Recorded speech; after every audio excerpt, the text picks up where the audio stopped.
When, with regard to the question raised about Eswatini, at the time that there were the big demonstrations in Eswatini and that included burning of shops and so on, at that time, 2 years ago, 3 years ago,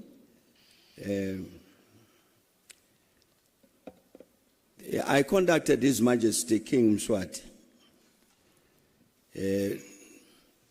basically to say to him what is to be done in the light of that situation.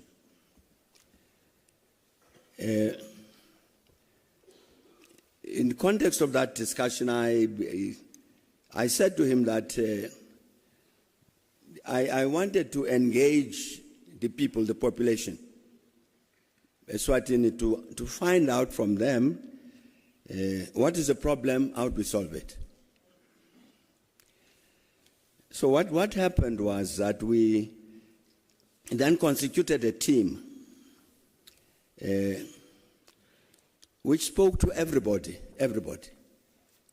Eswatini, Pudemo, the EFF of Eswatini, the Communist Party of Eswatini, the trade unions, the traditional leaders, even the government,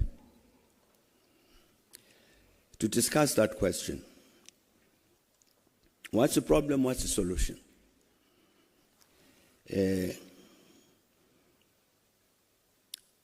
Everybody responded. We put a report together about all of that. And as I had said to His Majesty that I'd really want to listen to the population, Maswati, to hear from them what they think about their country and its future in order to come back to him.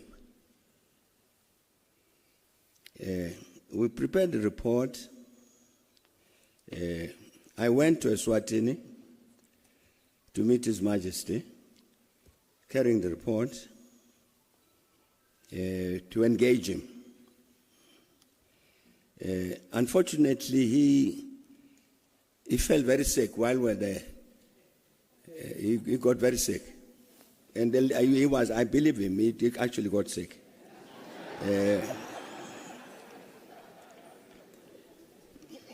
I left the report, and then to cut a long story short, I saw him quite recently to say to him there is this outstanding meeting between him and me, because I still owe him that report. So he has agreed. So that's the next thing that's going to happen. I'm saying this to say, I'm talking about our own intervention. We are doing this thing from the position of the Thabo Mbeki Foundation.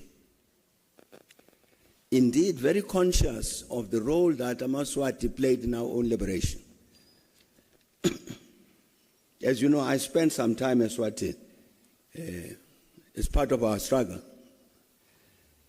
And I say this publicly, that our best defender was the late King Sobhuza. Really defended us against this regime, the apartheid regime. So very, very conscious of the role that Amaswati played in terms of our struggle, and conscious of the challenges that the country faces. That is our own intervention. The government side has intervened on the matter of Eswatini. There are some bilateral agreements, but mainly through SADC.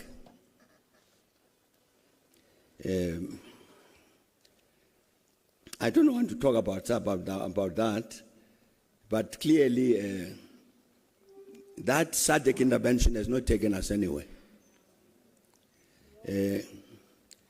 So what I'm trying to say to you is that therefore from my point of view and the point of view of our foundation, I've agreed with His Majesty, King Mswati, that we need to have this meeting that we had agreed, so that I can then give him a complete report of what the people of Eswatini have said to us about what the problem is and what their proposal is about how the matter should be solved. So we are not by any means, as you can say, ignoring Eswatini. It's a very practical matter. And as I say that when we constituted our team, we said to them they need to talk to everybody, including the cabinet. Fortunately, the Prime Minister then, not the current one, agreed to that, and indeed we met with the cabinet. Talked to the staff, His Majesty's own staff. So it's a comprehensive report, and I'm hoping that when we do engage with His Majesty, that will produce some movement. I'm hoping that would be. It will encourage His Majesty to respond positively to what his own people have said to us. And certainly, therefore, we will not, under any circumstances, forget about Eswatini. So that's a practical intervention that we've made, and I'm saying again, I'm hoping that it will produce the necessary results.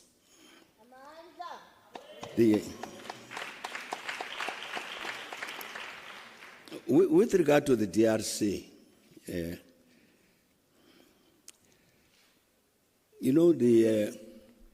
we have been engaged, as our colleague was saying here. We've been engaged with the matter of the DRC for many years now. When the old man, Laurent Kabila, was leading people marching towards Kinshasa, 1998, 97, both Kabila and Mobutu sent a message to Nelson Mandela to say, please intervene. That's what led to that meeting, that famous meeting which took place on a boat at Pointe-Noire in Congo-Brazzaville. That was the first intervention. And this country has then made various interventions on this matter, trying to help to find a peaceful resolution to all of the conflicts in the Congo. I can mention all of them, but that would take time, but I'm saying all of them. You remember when, after Laurent Kabila had taken over as president of the Congo, he quarreled with the people who had supported him in the neighborhood, particularly Rwanda. A war broke out. We tried to stop it, but couldn't. In the end, the following year, or 1999 or thereabouts, in the end, the belligerents met in Lusaka and concluded the Lusaka Agreement, which ended that war.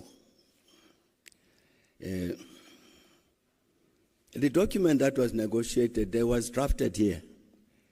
We were not belligerents. We attended that meeting as observers.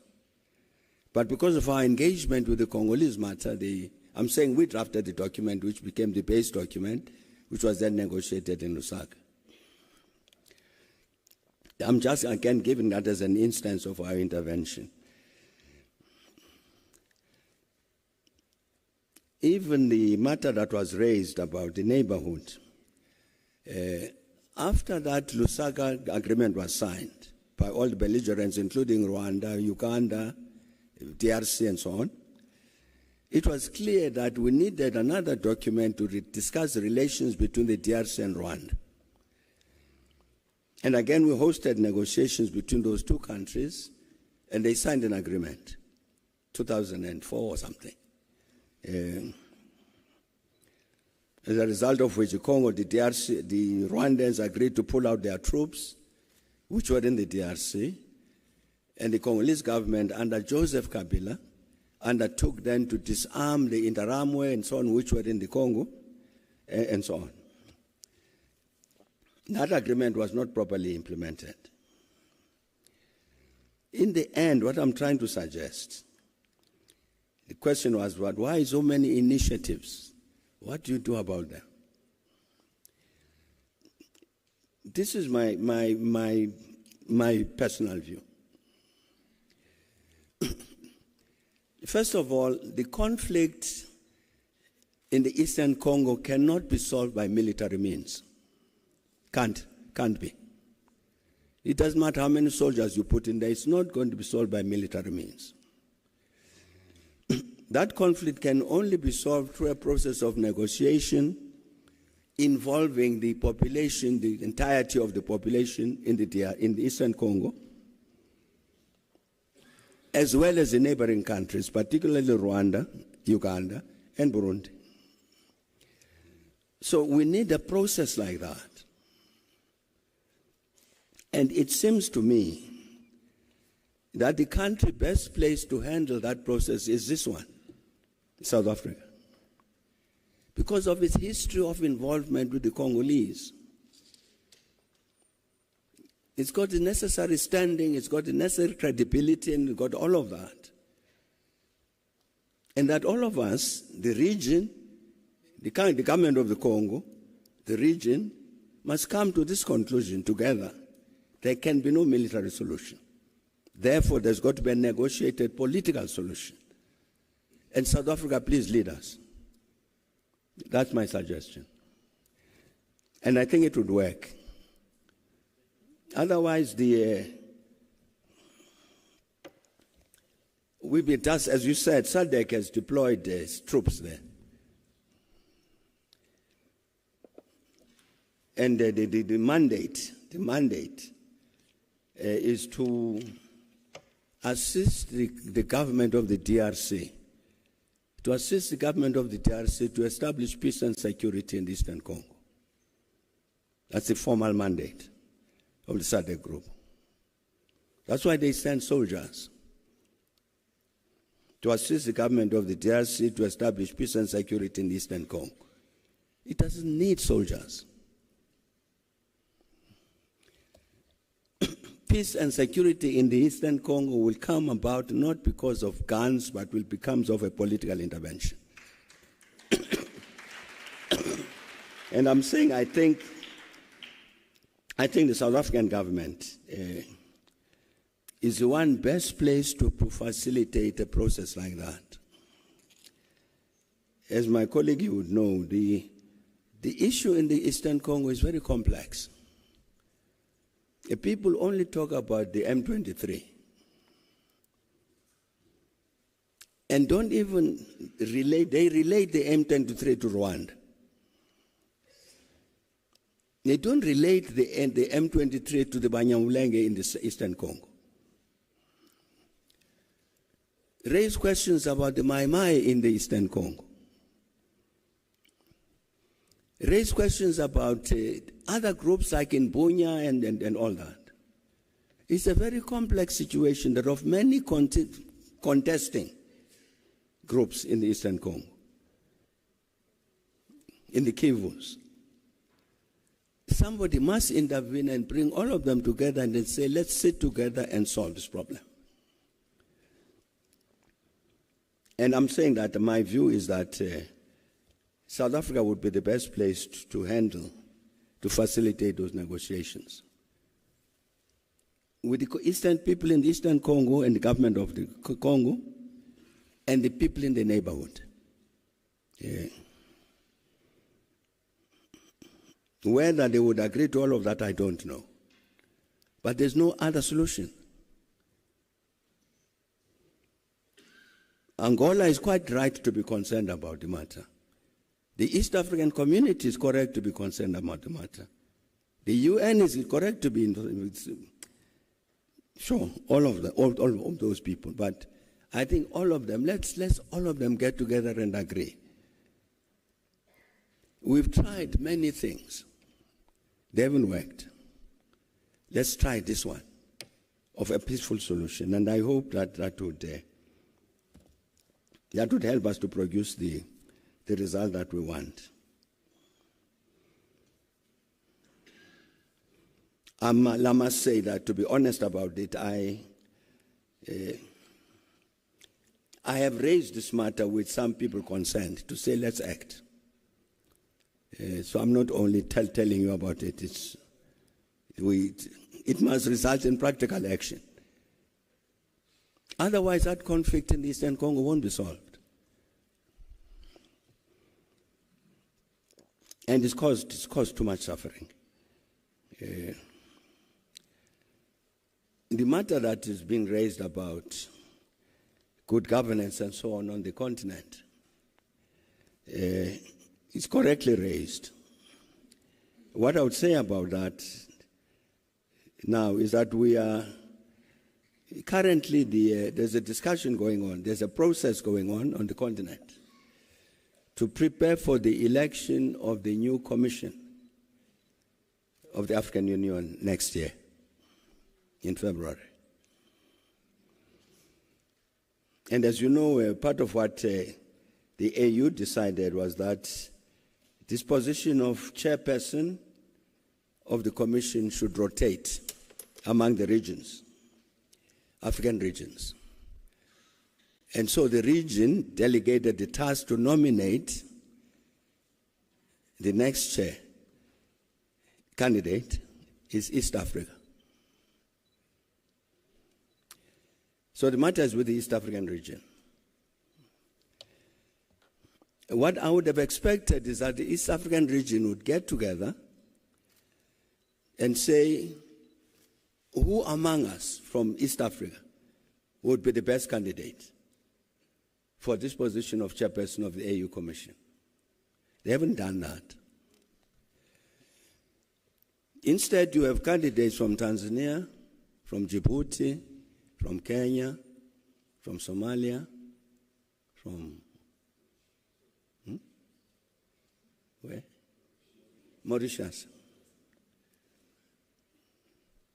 5 candidates from East Africa.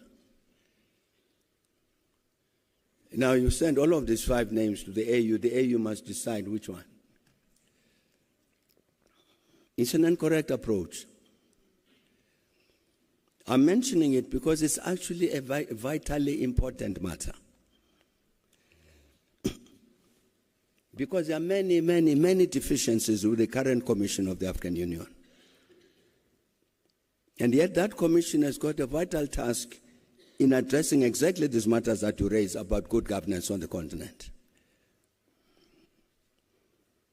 It's a body that should be the African Union.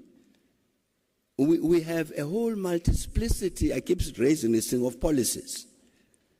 The economy of the continent, the politics of the continent, war and peace, the gender question, women's, children's rights. There are policy positions of the African Union on all of these things. But there's no leadership to make sure that these policies are implemented, and that leadership should reside in that commission.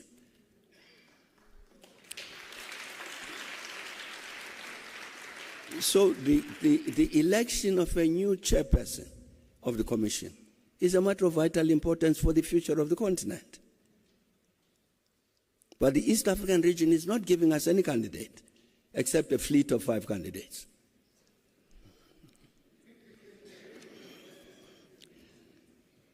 That's a particular struggle that we need to engage, including the issue about the selection of such a candidate. You can't just pop up and say, my name is Thabo Mbeki, I want to be chair. Why? Why must we elect you? I'm saying the very process of the election, we were raising issues about that. That these candidates, there needs to be a particular process, transparent. All of Africa can see it. Ask this person. Ask them about the policies of the AU. What do they know? The practices and rules and regulations and all that. So that by the time you say, we hereby elect you as chairperson, you are confident that you are electing somebody who's actually going to do this practical work of making sure that the continent implements the decisions it's taken. You see what is happening in West Africa? A coup takes place in Niger. They remove whoever was president. ECOWAS decides to act against them. including up to the point of even a military intervention. Unfortunately, that didn't happen. But because of the way the matter was handled, you've now got 3 countries that have walked out of ECOWAS. It has weakened that regional body. Somebody was telling me the other day that Guinea-Conakry is going to join them. But I'm saying, here's the AU. The AU has got a very important committee called the Committee of the Panel of the Wise. They ought to have seen this thing to say there's problems coming here. How do we intervene? There's no intervention. And those soldiers are raising a very important point. Apart from carrying out coups, they are raising an important point. To end the neo-colonial relationship between France and these African countries.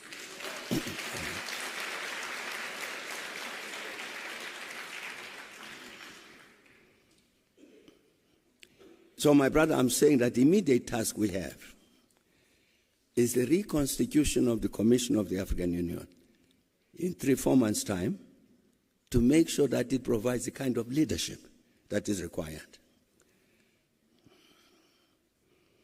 I see the ambassador here of Western Sahara. Welcome.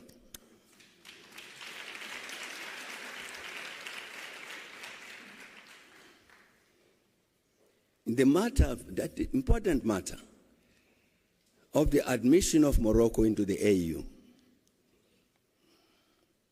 that raised very important questions about the issue of Western Sahara. That issue remains unresolved. Somebody sent me some video footage just 3-4 days ago of a conference in Japan. And there you have the Japanese envoy beating up physically the representative of Western Sahara. But I'm saying there's an issue. I saw one of the African countries have now opened a consulate in this territory, which is illegally occupied by Morocco. And the African Union is nowhere to be seen, despite its own policy positions on this matter. That's why this matter about who constitutes the leadership in the Commission of the AU next year becomes of critical importance, which will address this governance issue. I hope the colleague was raising issues about the construction mafia, GNU, corruption, and so on. I hope we heard you properly. The construction mafia issue is a criminal issue. It really must be dealt with as a criminal issue. All of these people who come and pretend to say that, no, I represent this community, the community is demanding 30% of the project. No, that's not how communities operate.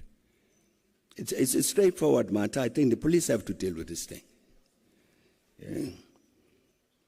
It raises an important issue about which there have been some positive comments about the strength and quality of crime intelligence. The capacity to decide to discover who these groups are and to act against them. Also relates to the matter about corruption, which you also raised.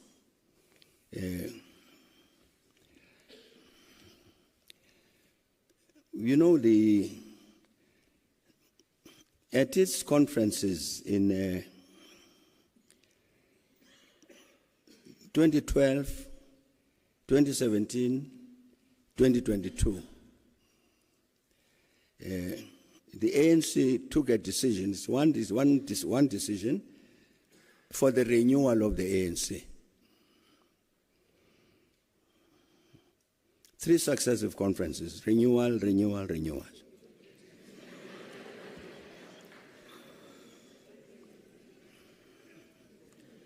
It hasn't happened.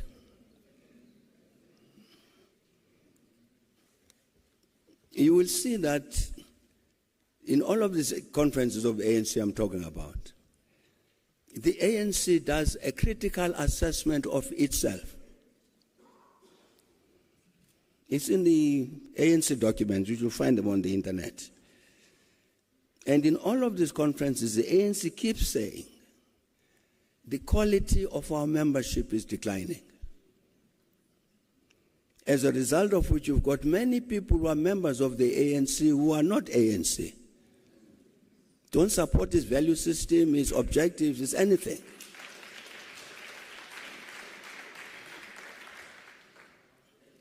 And therefore, the renewal process of the ANC must include an audit of this membership. Who are these people who call themselves ANC? There's a slogan which has become quite popular in that context: better, fewer, but better.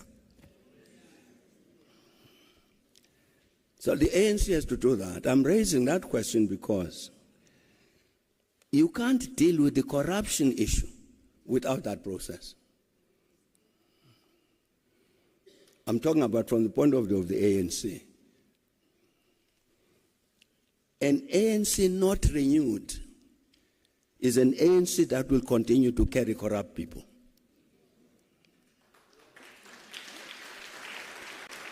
So the renewal process becomes a critically important part of the process of ensuring that we deal with this issue of corruption.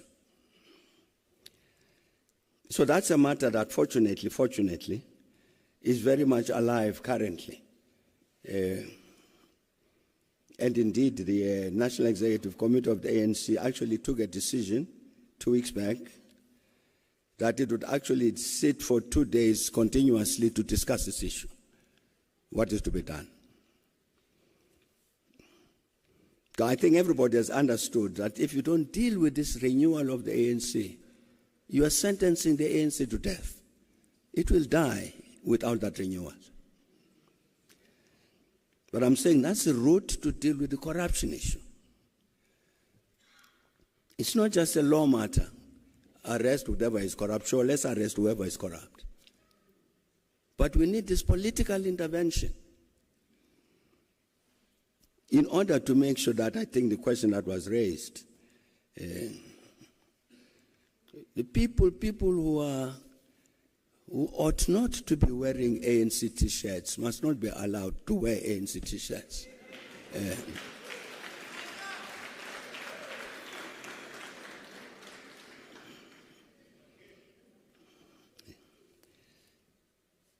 You know, the ANC took a decision about people stepping aside. If you are charged, step aside. And I tell a story of some years back, an ANC comrade who is a member of the Provincial Executive Committee of the ANC in the Free State, is also an MEC in the Free State, is also a taxi owner. So a story appears that he has been involved in these taxi wars in the Free State, and people have died.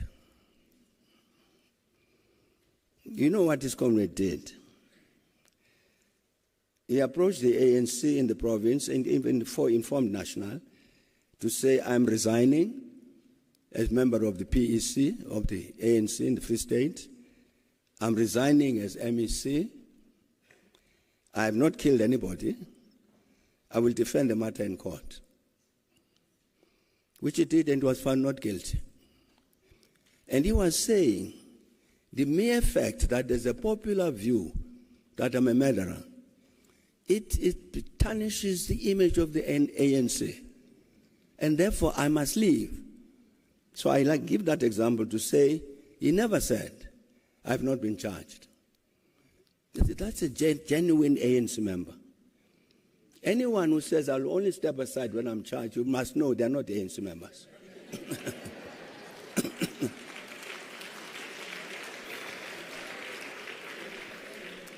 So I'm just saying that matter is very core to the dealing with this issue of corruption. The government of national unity, I don't know what the question was about the government of national unity.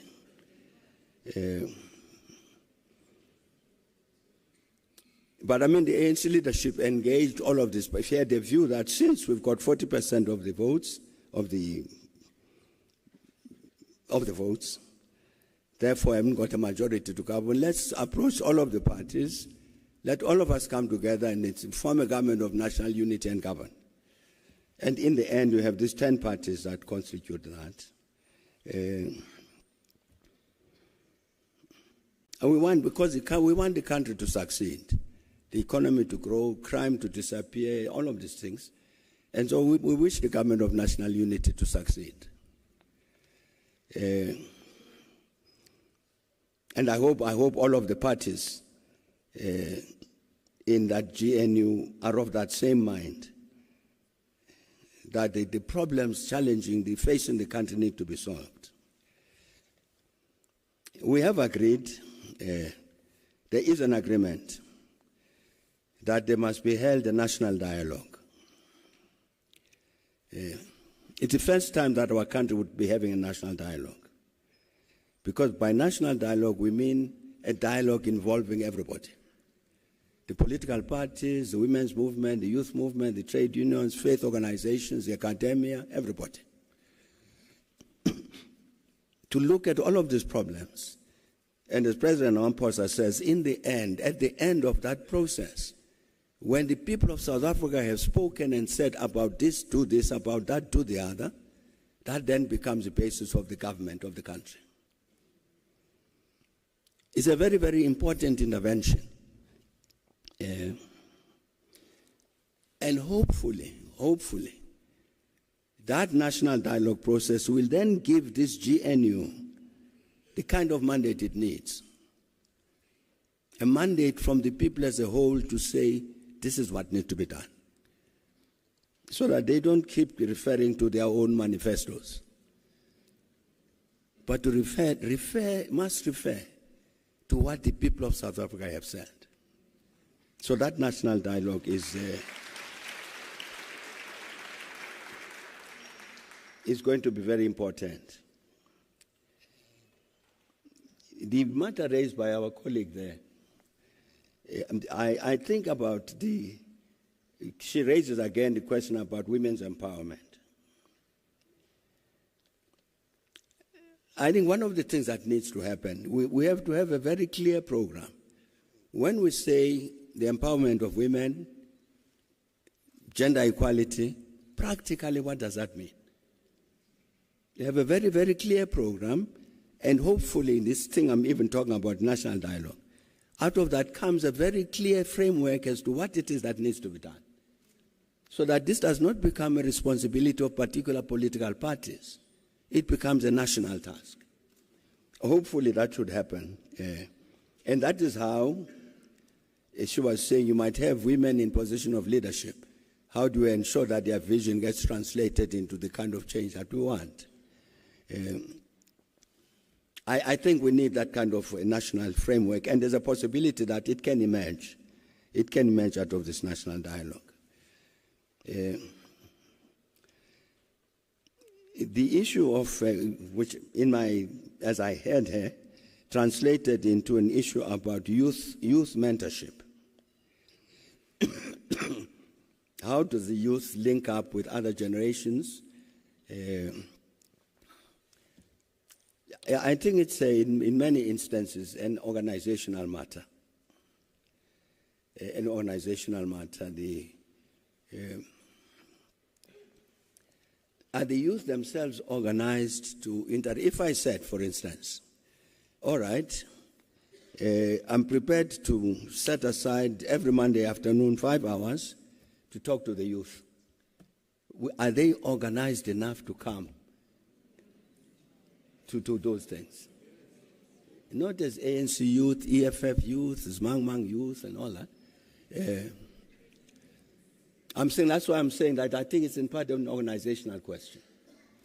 Because it is possible to address it, it is necessary to address it in the process of the helping in the youth, in development of the youth. But maybe we can discuss this thing, my sister, outside and look at the practical things. How do you effect it? Because in principle, there's no objection to it. There can't be any objection to it. But practically, how is it to be done? I think that's a matter that we can discuss. Thanks.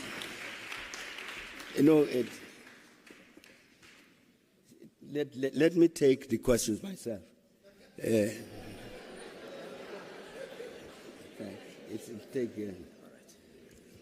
I see a hand here. Thank you so much, Mr. President. Very quick one. Being engaged in Sudan negotiation as a mediator for, I think if my memory set me right, from 2009. For Zimbabwe? Sudan, I'm talking about Sudan.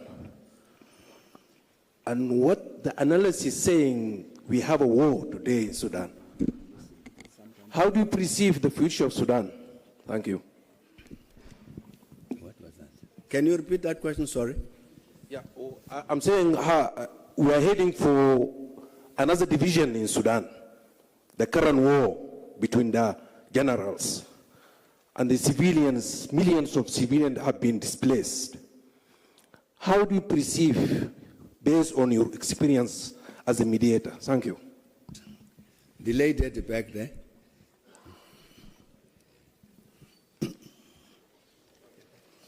Thank you, Mr. President. My name is Figile Shoba. I'm representing the Pan-African Chamber of Commerce. I personally strongly believe that the transformation of our economy will come from food security, farming, and agro-processing. We as a chamber will be supporting farmers and taking them abroad to hone their skills insofar as tech farming is concerned. But I feel that is not enough. I would like to know what can the country do from the ground, from the school level, to support farming and food security so that Africa can reduce starvation and feed the world. Thank you.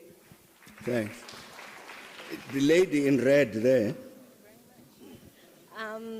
Your Excellency, former President Thabo Mbeki, I would like to introduce myself. My name is Tiamo Mutwa. I am a graduate of UNISA, postgraduate in psychology, as well as education. And I asked this question from the educational reform. In your tenure, education was key and priority, particularly in improving access and quality. However, the education system still faces significant challenges today, including issues of quality as well as equity. What do you see as one of the most crucial reforms needed to elevate South African educational systems to a world-class standard? Thank you. Oh? No, what was that?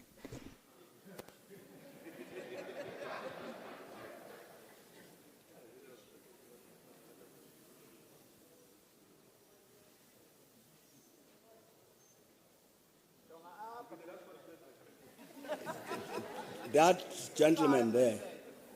That's right. Thank you. Thank you, Zizi. No. One more. Being a vigilant president during your time, you... That was the wrong one. It's one below. Right. It's... can I continue, my president? You alerted us with many things. During your time, there was a concept of African Renaissance. Today, I don't hear any more about that. I'm Lizo Digo from Eastern Cape. Many years ago, there were industrial zones in Transkei. Those places were dead a long time ago. Was there any plan to help people of Eastern Cape who are influxing other provinces to seek for work, whereas that province today is being ravaged by extortion, hunger, starvation. You name everything that is bad. Thank you, President. Quite right. This gentleman.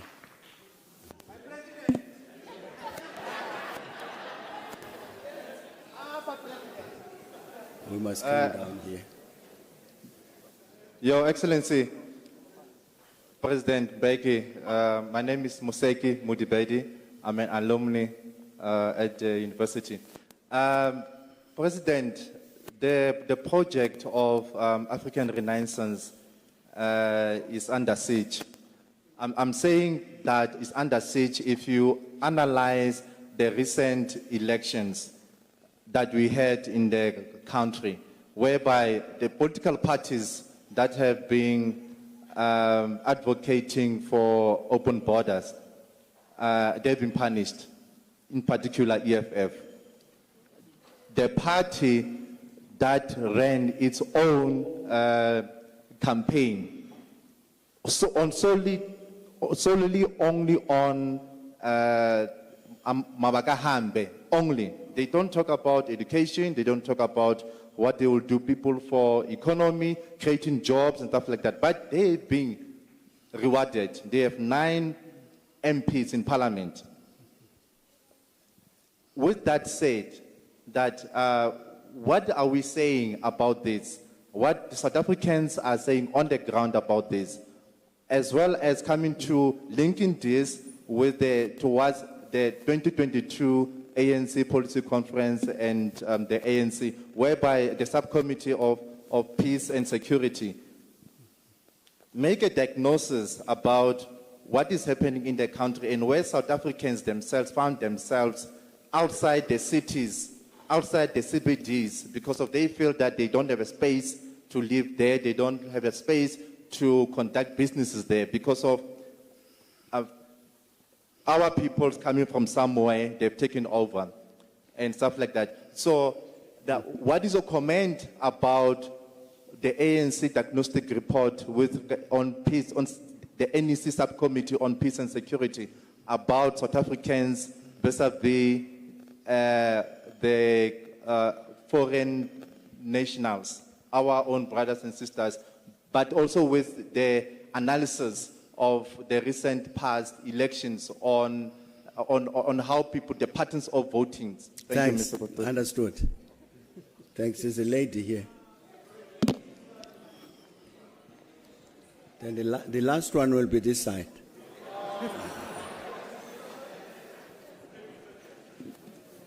The second and last one will be that side. We'll come to you, ma, and then there. Go ahead, ma. Greetings, former President. My question is around the issue of climate change and just energy transition.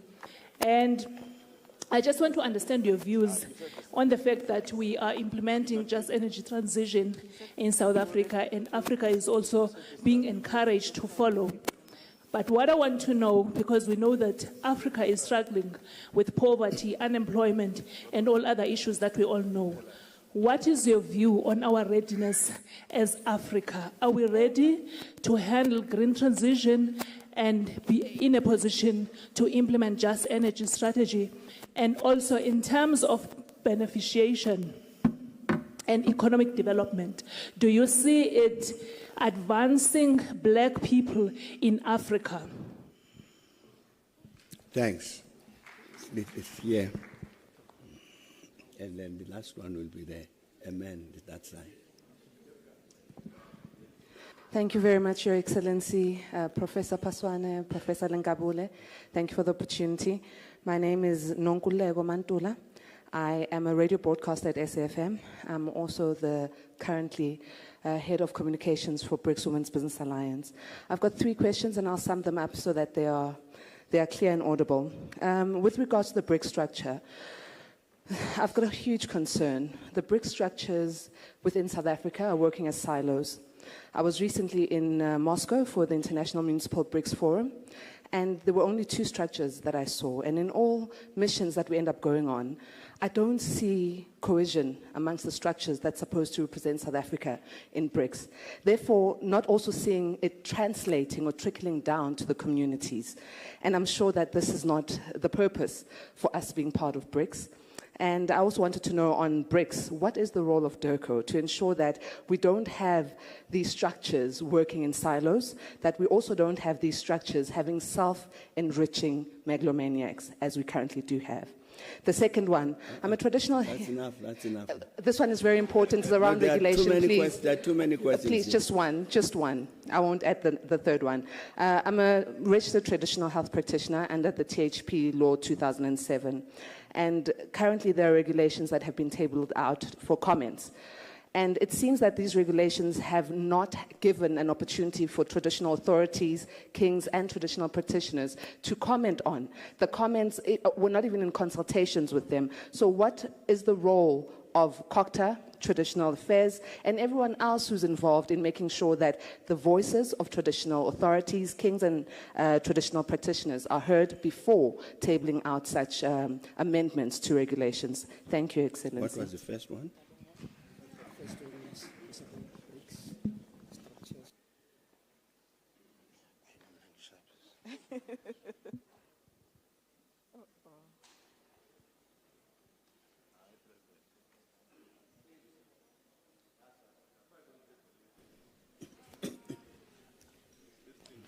Thank you very much. My name is Zenon Ndaisenga. I'm a PhD student from Wits University. And originally, I come from Burundi, East Africa.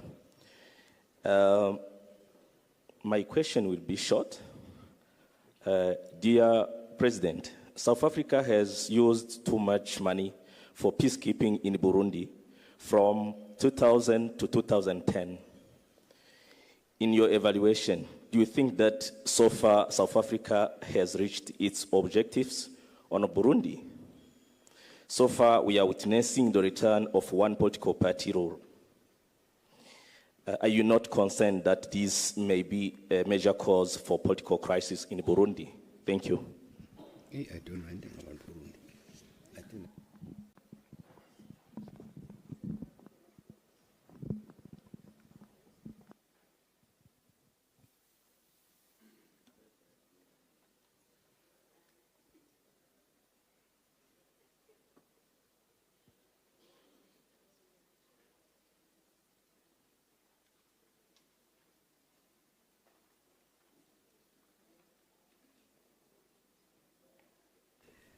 We are conspiring not about the answers, but about the questions.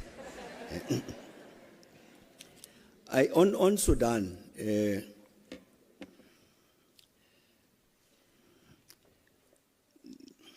I must put this matter delicately. We are in contact with the Sudanese players. I'm talking about Sudan, the Republic of Sudan. The belligerents, the civilian organizations,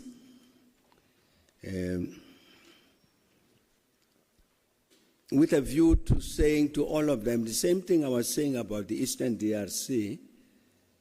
What's the problem? What's the solution? From the Sudanese people themselves.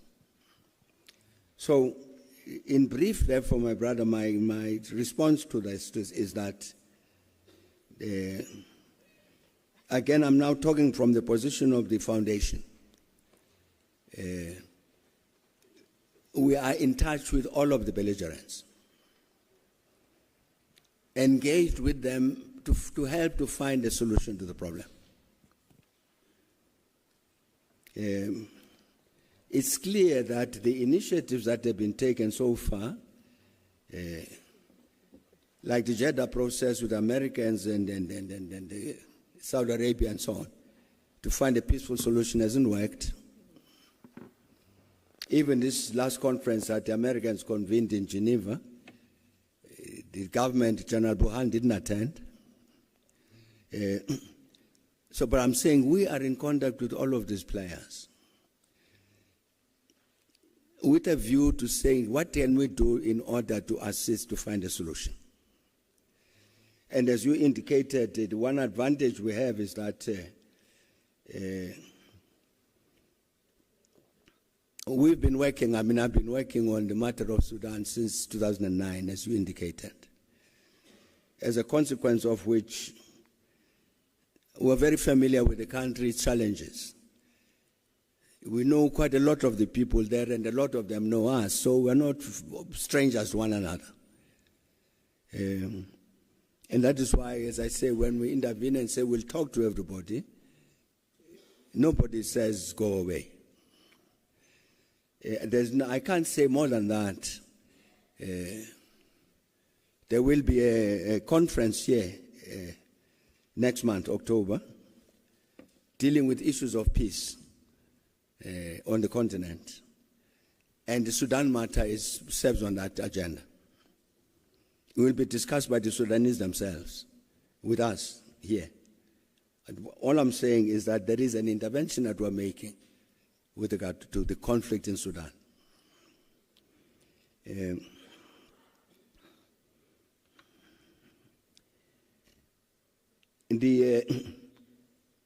With regard to Burundi, I must confess, I wouldn't know what exactly is happening in detail in Burundi now. But I think that with regard to the matters that we thought needed to be addressed, the original negotiations that took place in Arusha, and Mandela inherited from Mwalimu Nyerere, the intervention when there was an agreement and we had to send troops to Burundi to protect that government, everything, the negotiations between the armed groups, the FDD and all of that, to lay down arms, all of those interventions which were necessary to bring stability and democracy to Burundi happened. And it seemed to us that we had done what needed to be done with regard to Burundi. I'm not saying the situation is okay. I'm saying I'm not sure what the situation is currently. But in terms of the interventions that had to be made then, to bring to a situation where the Barundi are in a position freely to determine their own future and destiny, that was done. We did what we could. It may very well be that with your advice, we might have to go back again and see what's happening now. But the challenges that were there then, I thought we had done our best to help to address those. But I'm saying that I think we're open to any suggestion from yourselves as to say, but the current situation in Burundi is as follows, in order to say what therefore can be done to respond to the current situation. I'm talking about the situation in the past. The issue about just transition, and the point that is being raised is correct. I mean, as developing countries, even the international negotiations on these climate issues, they talk about common but differentiated responses. That differentiation is to take into account the fact that they are developing countries. So there's no expectation that what is expected of America or France or England is necessarily what is expected of the developing countries.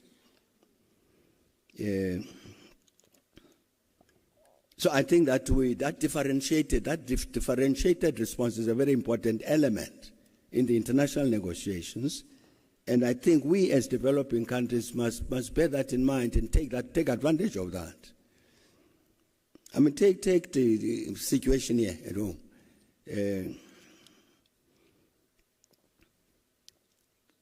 There is no way that we can provide electricity here without relying in part on the base stations that produce electricity. That's the coal-fired stations. And indeed, what needs to happen is that those coal-fired power stations need renovation. The point that is being raised that they are very old, they are 40 years old, 50 years old, and so is correct. And to respond to that is not necessarily to say shut it down, but to renovate it so that we do indeed have this very strong base, in addition to which you then do the renewables. And I hope the country will take that position. There's a very active discussion taking place with regard to that, to say that fortunately, as you would have seen, one of the documents issued by Department before they got changed, Minerals and Energy, it distributed a document 4 or 5 months ago, which said, let's extend the life of the coal-fired power stations, which were supposed to be retired by this and that, by 10 years. It said that it's an official document of government in order to allow the space for the renovation of these stations. So that, as I say, you have this base in terms of production of electricity, to which you then add the renewables. So that would be, I'm sure, that should be our approach to this matter about climate change and this just transition.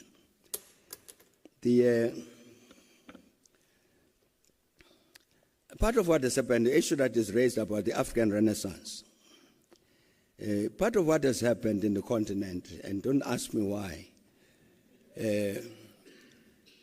is a very, very clear decline in the levels of commitment to a Pan-African perspective. You see it everywhere, it's very visible. So the matter of a renaissance of the continent, it suffers that kind of fate.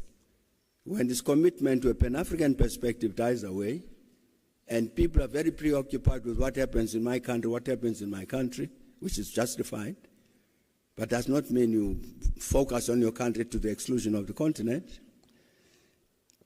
But I'm saying there's been a retreat from that Pan-African perspective. It affects this African Renaissance thing. It's in the leadership. It's in our political leadership on the continent. It's not among the masses of the people. The masses of the people continue to share this view that as a continent we share the same destiny. What do we do together? In that context, the matter that again raised, I hope that the national dialogue I'm talking about will address this issue, which is a matter of great debate in this country, about the so-called undocumented people. Colleagues, the people to, let me say, since the beginning of diamond mining in the 19th century, later gold mining and all of that, this country has seen lots of Africans from the rest of the continent move into this country. The issue of many other Africans being present with us is not new. And historically, the indigenous African community has never, ever been hostile to other Africans coming from other African countries. Take the old township, Alexander Township in Johannesburg. That township has always had people from all over the continent. With no friction, with no nothing. Historically, the African community here has never been xenophobic about other Africans.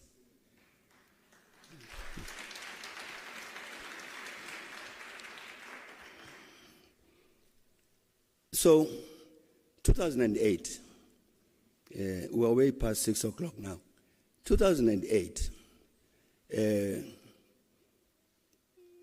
all manner of trouble breaks out in Alexander Township in Johannesburg. Attack on these foreigners, particularly Zimbabweans. Then it spread elsewhere.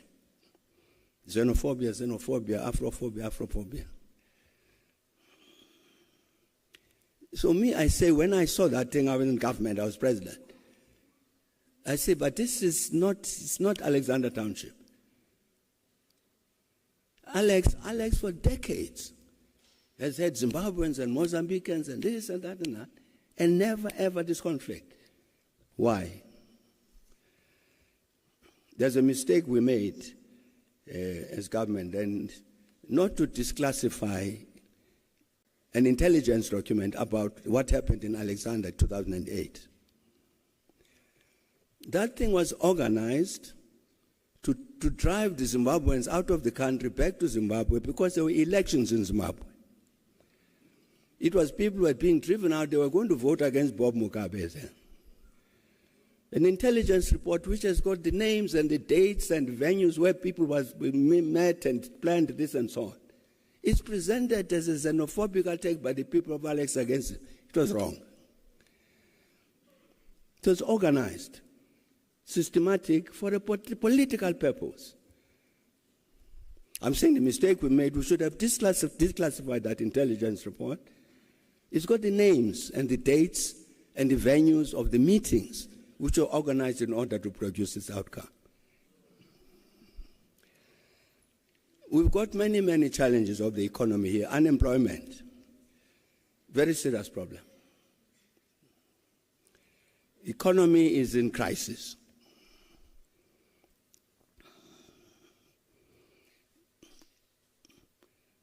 I'm a former president of this country, and you'll never ever convince me that this economy is in crisis because of foreigners.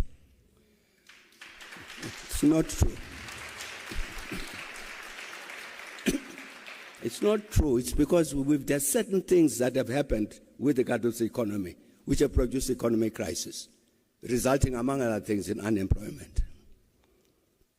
So we've got to solve this problem. We've got to deal with this economy and deal with these problems of unemployment. At the same time, the country has got laws about migration of people. Let's enforce the laws. You can't just come in illegally. Yeah. So the thing about the registration of people undocumented is correct. But I'm saying, like we have an economic crisis, it's incorrect to think that that economic crisis is caused by people who have come from the rest of the world. I'm hoping that, I'm coming back to the matter of the national dialogue, that this matter also becomes a matter of discussion. One of the things that happened, colleagues, very important in my view, is that the continent genuinely took it as one of its responsibility to help us to fight and defeat apartheid. Ordinary citizens would contribute monies to go into a common fund in order to support the struggle here in Namibia and Zimbabwe. That became a people's issue. Wherever you went around the continent, I've got Welly Lentlapo here, former ambassador. Wherever you went on the continent, 1980, 1985, the focus on South Africa among the ordinary people was very high. The consequence of it is that when South Africa becomes liberated, the same masses, they say, I'm going to South Africa. It's natural. They develop that kind of very fondness and closeness to this country. So we must go to this country. That's the challenge, the real challenge we face. It doesn't matter, I'm saying. It doesn't matter how many electrical fences you build. You are not going to stop these Africans coming here. So our challenge is to say, how do we deal with that reality? And then, colleagues, you might also remember that a few years back, there were similar so-called xenophobic attacks in Durban. What the provincial government did there was to appoint a commission to go into that, which was chaired by Judge Navi Pillay. You'll find that report on the internet. And they deal with this question. They say the reality of the matter is, you've got many migrants coming from the continent and elsewhere who come here, and there's no way I'm going to stop it. The issue is, how do we deal with these things who become new citizens of South Africa, new residents? We've got to find a way of dealing with it. and practical steps. I'm saying that Navi Pillay report is very important. It addresses this question. When we're new in government here, issue was raised about there are many Mozambicans who come across the border and get employed by the farmers in the then Eastern Transvaal, paid low wages, outcompete the South African farm workers and all that. Must deal with this matter. So we agreed, and then a big movement took place to deport these Mozambicans back to Mozambique. I think we continued that program for 2 months at best and stopped it. The reason we stopped it is because the following week after they've been deported, they are back in the country. Or you had Lindela, this place they call Lindela for people who are being deported.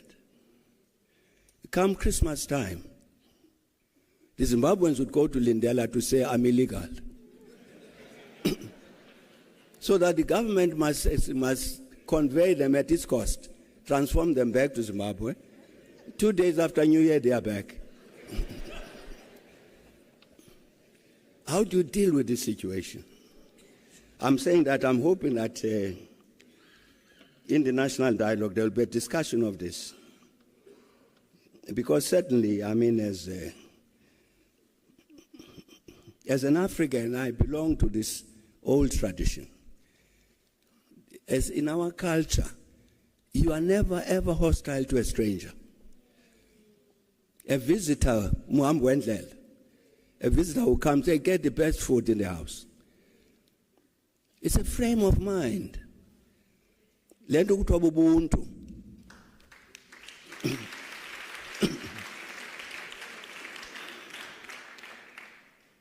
hope that the matter will get discussed and then resolved in that context.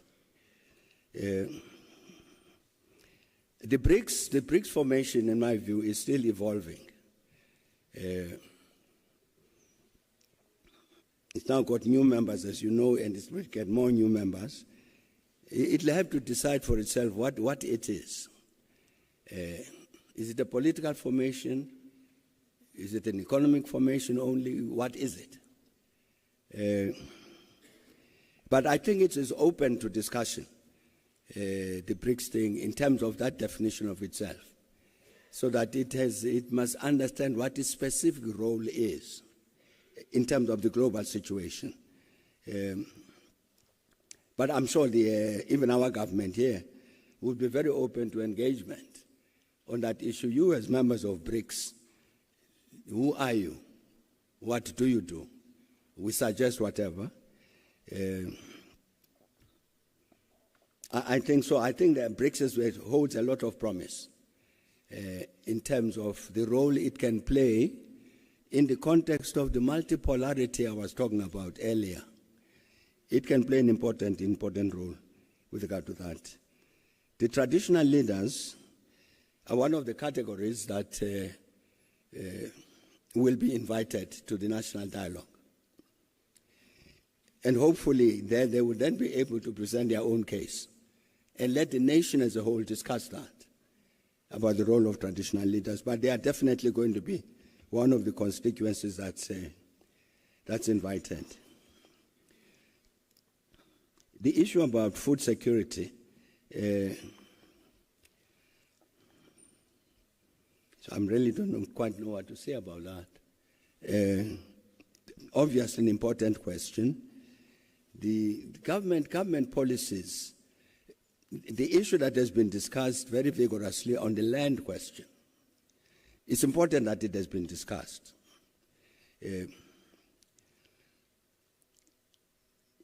It raises, incidentally, the question of what has happened to land that has been redistributed to people who had been dispossessed of land since 1994.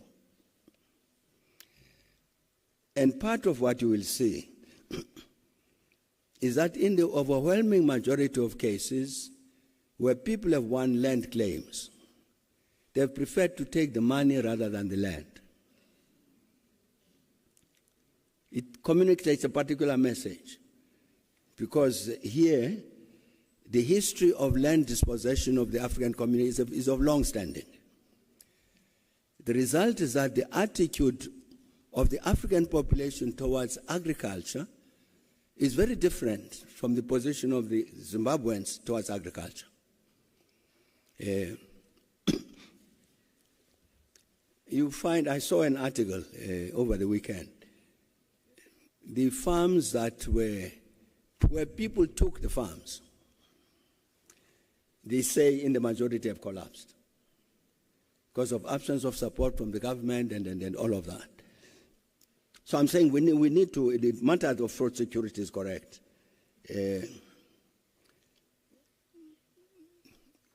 It needs to be reviewed in the light of the actual history. What has happened with regard to this thing?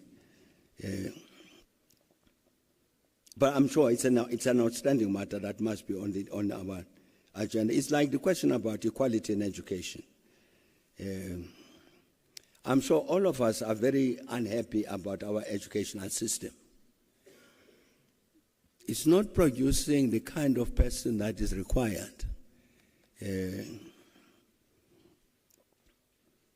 People who go to university and get bachelor's degrees in sociology and so on, afterwards they've qualified, they've got certificate, but what do they do? Attitude towards technical education, the TVET colleges, even the quality of the colleges themselves. I know of a TVET college here in Pretoria, which in the past, they would train technicians and people of this kind who would be required in the automobile industry. And BMW here in Roslyn was saying the equipment they are training on is 15 years out of date. So that by the time they take them on, the fact that they've got to retrain them. So I'm saying that the question about equality in education requires a review of the educational system as a whole. The dropout rates are too high. The kind of output, what comes out of the universities, unemployed graduates, a legitimate complaint, because maybe we're training for the wrong professions. And this fundamental matter of the state of the economy. Is the economy growing enough to be able to absorb new entrants? That becomes part of the matter. But again, I think it's one of the issues that certainly will serve on the agenda of the national dialogue, this question about education in all of its elements. It's 3:15, past 6:15. But thanks for the questions. And